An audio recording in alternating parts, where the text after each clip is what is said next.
فرشتے کی طرح میں روٹی اور پانی سے نجات پا گیا۔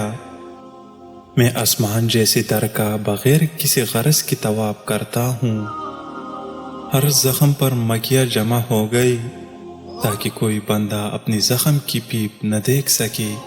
وہ مکھیاں تیرے خیالات اور امیدی ہے، اور وہ زخم تیرے احوال کی تاریکی ہے۔ بدن حسن و جمال پر باز کرتا ہے، روح نے اپنی شان و شوکت اور بال و پر کو چھپا رکھا ہے۔ اگر تو پرندوں کی بولی بولے تو پرندوں کی دل سے کب واقف ہو سکتا ہے؟ اگر تو بلبل کی چہچہاہٹ بھی سیکھ لے تو کون جانتا ہے کہ وہ پھول سے کہاں گفتگو کرتی ہے؟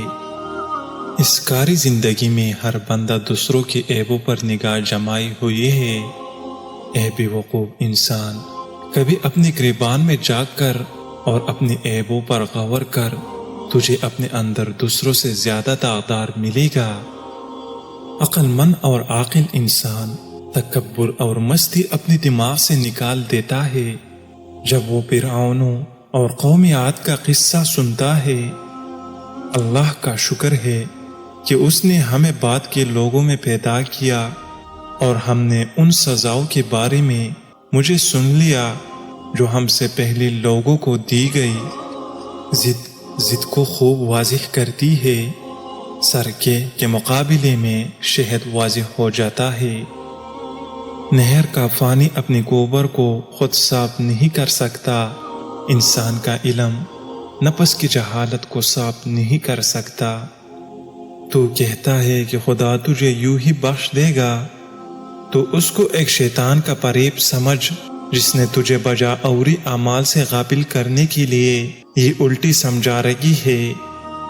جب تک اپنا عیب زائل نہ ہو جائے، دوسروں کے عیب پر انگلی اٹھانا نا انصافی ہے۔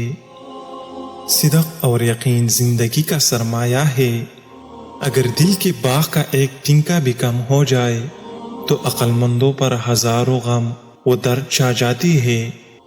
روٹی کا لقمہ کھاتے ہوئے روٹی میں سے بال نکل آئے تو سمجھ جاؤ بہت جلد تم پر رزق کی بارش ہونے والی ہے۔